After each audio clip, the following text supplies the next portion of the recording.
France 24 debate. It might be a flash in the pan, or it might be the beginning of something new in French politics. Over the last 10 days, a citizen movement has taken control of the Place de la République in central Paris. It's called Up All Night, or at least that's how we translate it. In French, it's Nuit Debout. Every night they camp out, hundreds or thousands of people discussing the state of politics and democracy in this country. It began as an offshoot of labor law protests, but it has grown organically and spread across the country to dozens of towns. It does not have designated leaders, it has not made specific demands, and it defies easy explanations, apart from saying that it is definitely, most definitely, on the left of the political spectrum. Will it fade away into the background like the Occupy movement has done, or evolve into a political party like the Spanish Indignados, moving on to the Podemos organization in Spain? We're going to be putting those questions to my guest this evening. David Graeber is with us. You're a leading figure of Occupy Wall Street, so it'll be interesting to see how those two movements compare and your take on that. You came from London to support this movement here in Paris, correct? Yes, I did, yeah. All right, we'll hear from you in just a moment. Axel Descendier is the founder of Axel Agency. You should go to her website, very interesting. She basically takes a very keen interest in all forms of communication, storytelling, and political organization for this generation, in the sense that it is very specific in the way it's organized today. So we'll be here with civic technology and all this movement. Obviously very influenced, heavily influenced in the age of digital media. Thanks for being with us. We also have with us Laura Slimani, who is president of the Young European Socialists. We'll be hearing from you in a moment. It's difficult relations between those people currently camped out at the Place de la République and the traditional political parties. So it'll be interesting to hear what you have to say. Young European Socialists are not that traditional. All right. We'll hear from you in just a moment. And Margot Callon is a regular participant at Up All Night. She goes to this event at Place de la République. It's been going on for, 11, 12 days now. You're going back after the show? You're going this evening? Absolutely. All right. You'll be telling us in just a moment why. In fact, let's start with that. Did you start going on day one? No, I didn't. On day 3. On day 3? What drew you to this crowd? Well, first it was curiosity. I had no idea what was going on, but you knew that something was going on, and it's just in the center of Paris. So when you're a bit curious and when you're asking yourselves a lot of questions about politics, you felt like it was the right thing to do. But I thought it was just going to be a one-night thing, and then I started going over and over for 10 days. I forgot to mention you're a fellow in science communication at the CNRS, which is one of the most prestigious research labs here in France. So this informs my second question. Did you go from a professional point of view, or did you go for your own political curiosity? Not initially. Initially, it was for my own curiosity, but then there started to be the movement called Sciences Debout. And then at the CNRS, my boss started to wonder what could we do? How could we contribute to the movement and to share more knowledge? All right, we're going to go straight to Place de la République. You're going to tell us if this is what it's been like when you've been there over the last few days. Our reporter, Aurore Dupuis, is in central Paris right now. Aurore, earlier you were telling us about what it was like. There were a few hundred people. First, just tell us about the turnout before we turn to your guests. Well, a lot more people have turned out, Cyril. It's after working hours, people have come out to work to come and join the movement. Hundreds of people are gathered here at the Place de la République, and as you can see right behind me, hundreds of them are sitting down. They are taking part in a general assembly. They are currently discussing the various issues that they feel close to their heart and that they feel that they want to put forward to the French government, so the French government can actually take action and listen to their demands. Various issues ranging from climate change to the environment to the refugee crisis to accommodation, housing, unemployment. So all of these people say that they really want a change. They say that they feel abandoned by the system, by the French government. I'm actually here with one of them, Olivier, Oliver, who's been here since the start of the movement. You came here for the past 11 nights. Why do you come here? What motivates you? I guess what made me come here is precisely not to ask anything from the government, but to try to build something in parallel to the government, which is actually our own. And I think a lot of people have trouble understanding what we're doing.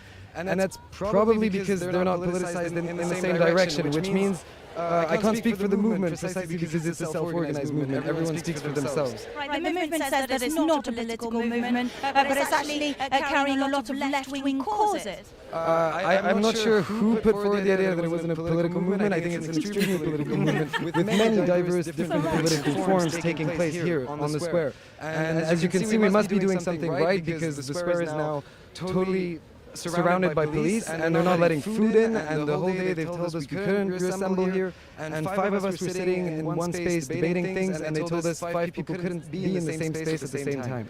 So we must be doing something right.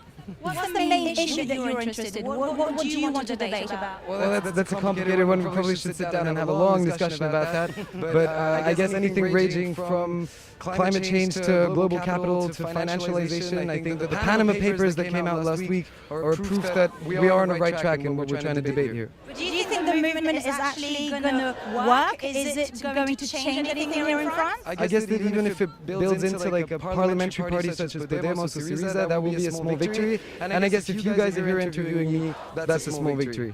Right, thank you very much for that. You'll be camping out here tonight. Thank you very much for that interview. As you can see, these people, the protest camp was dismantled very early this morning at 5:30 at dawn. Police officers came here, took away their tents, took away their food, confiscated their blankets, and these protesters are saying that they will stand defiant, Cyril.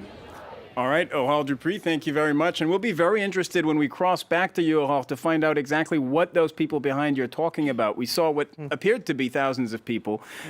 Just one thing also for our viewers, pursuant to the comment made by Aurore's guest there. He said a grouping of 5 people was broken up by police. I should, in the spirit of fairness, point out that France is currently in a state of emergency where public gatherings are technically forbidden, despite what you just saw on your screen following terror attacks last year in Paris.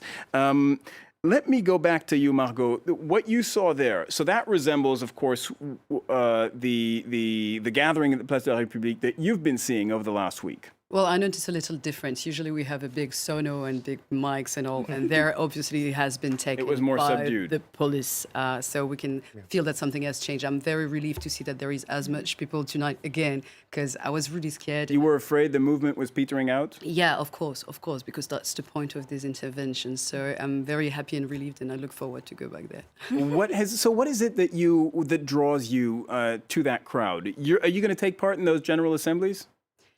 That's the main That's the point, main that's event. the main thing. Well, initially it was the General Assemblies that was the point to go there, and then little by little now there is little commissions on the side organizing and making other debate, more thematical debates. So now you have a wide range of things you can do there. But initially, the core is the General Assemblies. Can you describe for us how it began? You said you started going on day 3. We're now at day 12, and it has developed. What was it like on day 3? Somebody stood up and said, "Look, let's talk about a variety of topics. Anyone can take the floor." Yeah, absolutely. This hasn't changed. It's always the same rules. Like people talk for 2 minutes on each after the others. But what has changed is the organization. Like people are getting more and more organized each day, and that's very impressive. Is there one particular topic that you would say is something that draws attention from everyone? No, there's not one particular topic because it's going for hours and hours, and every people are talking for 2 minutes about what they want to talk about. There is no censorship. You can really do whatever you want. So there's a real diversity of topics. And there are no demands made on the government? No, not really. There are commissions that are working on the constitution, for instance, or are trying to work on representativity in the parliament, very specific topics like this. But so far there hasn't been one demand made to the government. Axel, just before I turn to you, that drew a smile from you. Yeah. Before I turn to you, let me get to David. And you've been through similar things with the Occupy Wall Street. I say similar in the sense that it was organic. Do you feel that this is the same thing, or do you feel this is close to what you experienced in New York? Oh, it's very, very close. I mean, what surprises me is how quickly it's grown. It took us a few weeks to get up to the point where Paris seems to have gotten in 3 or 4 days. It took us maybe 3 weeks before it started spreading outside. And here it's just almost immediate. It's just an explosion. Why did you come here? Well, I keep getting people asking me to. They said, we'd like the support of Occupy Wall Street. Please come join your friends, you know, because, you know, there's a treasury of experience of people who've done this over the years. And it seems almost irresponsible not to lend a hand if you have, you know, you can anticipate some problems that people might not be able to see, if you have, you know how other people have solved problems. Can you give us specifics? Well, what to do with money? You know, there's going to be all sorts of problems when do you want to have a treasury? Do you want to descend? What to do when meetings get to a certain size? What to do with problems of decision making? There's a million decisions that groups like this have to take. But for instance, money. There's got to be a kitty. Everybody puts money in the box. Well, it depends. There's different Buy ways sandwiches? to do How does it You work? know, I mean, at Occupy Wall Street at one point, I think we had $80,000 in a giant plastic bag. $80,000 in the middle of the park, yeah, because people just kept giving us money. What are we going to do? Say no? And nobody knew what to do with it. But, you know, it became a problem because then all the meetings came to be about how to distribute the money. And, you know, we don't want that to happen again. So have you been giving them advice? Have you been answering those specific Talking to questions? people a little bit, but first I have to size up the situation. You don't want to just jump in there and tell people what to do. Okay. I want to learn what's going on. How long have you been here? I've just been here a couple of days. A couple of days. And in your initial assessment, how are they doing? I mean, how in terms of just organization, because as you say, there are logistics involved when you have that many people trying to talk, and you have the very beginnings of a political movement. What advice have you been giving them? Well, I haven't been giving advice yet. I've just been watching, but Okay. I'm very impressed by what I've seen so far. And what really thrills me about it is I was involved in the global justice movement around 2000, 2001. And what we were trying to do is kind of create a new language of direct democracy. Now, people just can't imagine it would be possible for thousands of people to gather together without some kind of leadership structure and collectively make decisions. And we came up with ways of doing that. It took years and years of practice and thinking. And this thinking was going on all over the world. I mean, people were thinking about these things in Amazonian rainforest in Brazil, in Chiapas, and in Karnataka, in India, and villages. People were brainstorming, and there was kind of convergence of global thought on this subject. And in what was called the anti-globalization movement, but it wasn't that at all, and we didn't think of it as such. We thought of it as the globalization movement, the alternative globalization movement, the global justice movement. It was a form of globalizing democracy. And that was the thing which exploded all over the world in 2011, first in Tahrir, in Tunisia, it spread to Greece and Spain, and eventually to New York, and from New York it just sort of exploded everywhere. But it was not something that was created in places like New York. It's really something that was created by a convergence of thought, things all over the world. Say those hand gestures, you see, this kind of thing, you know. Oh, that's what they do during general assemblies. This means yes, we agree. Approve, yes. And this means no. Disapprove. Yeah. Well, there's a bunch of other ones as well. But it's a way of, communicating without making a lot of noise and disrupting people. And that's not, things like that were developed all over the world by sort of convergence of thought and experiments. And, indigenous people were involved, anarchists were involved, feminists played a very important role in this, because they were trying to come up with ways of making decisions that you wouldn't have to enforce. Essentially, if you have a majority vote and the minority disagrees, well, you don't have the means to force a minority to go along. You have to have a way to bring people along. So we came up with forms of democracy that could work in a society that's not based on coercion, which we thought was real democracy. Is this the local chapter of Occupy Wall Street? Is this the Paris chapter? I mean, forget the name. I know they don't call themselves that, but is it the same thing? It comes from the same movement, but it's not just Occupy. I don't think Occupy should be given the credit. Occupy was just one manifestation of something that we didn't invent at all. It's been going on all over the world. It's a globalization of new forms of direct democracy.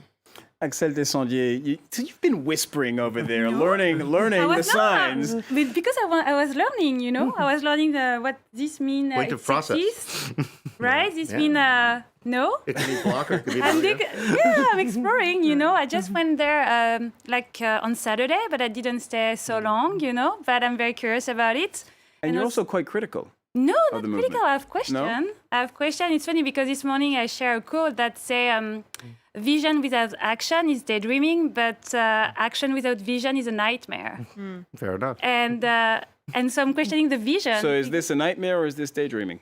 It could be one. Right now, I think you're trying to figure out who you are, what you want. Stand up for what? That could be the question in a way, because when you say we are going from environment, corruption, so many topics, how you organize, what kind of project for the society do you propose? Because what I feel and what I really love, it's hope, you know? Like people are so excited about it, even the one like me, that are more like looking from outside, because I really believe in a representative democracy that we should try in France once to see.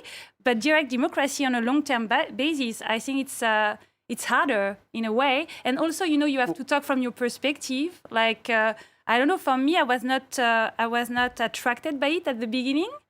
But I think it's normal. At the beginning, you start with a small circle, the one that are really convinced. And I think the challenge for you, it's to make me dream. It's to appeal people like me, like show me what is your vision, what kind of future you propose to me outside the system. Because I think it's really about the system that people reject. By the way, when you say you would like to try representative democracy, what do you mean? Because, I mean, we have democracy in France, after all. Yeah, but look the parliament, look the National Assembly, and look France, look citizen, and you will see a big difference. You have people here since 30 or 40 years, very white, very like the same kind of people, and France is not that anymore. The people who hold positions of power do not look or do not have the same lives, the same kind of profiles as the people that they govern. I think in a way, even the system is broken a little bit. Like I think, and Nuit Debout is really about that. We create a new parliament outside, because inside, I mean, you cannot speak in my name. That's really what they are saying. Why? What does it mean about the system? And I'm very, very surprised, like the leadership, or current leadership, are not questioning themselves more. You know what I mean? They go on media and they say, this is bad or this is good. It really depends on your ideology, you know, where you are. But what does it mean about, I mean, I don't know, politics is about change. It's about hope. It's about a vision for the society. They fail on that. So it seems to me like you're a ripe candidate for this kind of movement. It seems like Up All Night should really appeal to you. No, yeah, I mean, I don't know. You know, they don't want any leader or anything. So me, I'm just... This first, I'm questioning that, you know, like a very distributed movement without leadership on a long-term basis, pretty hardcore. And also, but you have a new kind of leadership that you can create that is not about having more followers, but a leadership that creates more leaders. Leadership can be also about that. And Occupy Wall Street, in a way, I used to live in the US for 6 years. I'm just back since January. So I saw Occupy Wall Street and all of this, and I don't think Occupy Wall Street disappeared. I think Occupy Wall Street became something different, you know, very different, like core, different project that start. But Occupy Wall Street was very hard to understand as well. All right. Well, in just a moment, we'll be asking Laura Slimani whether she sees this as a threat to political parties. We will be putting that question to you in just a moment. Right after this, we take a very short break. We're back in a moment.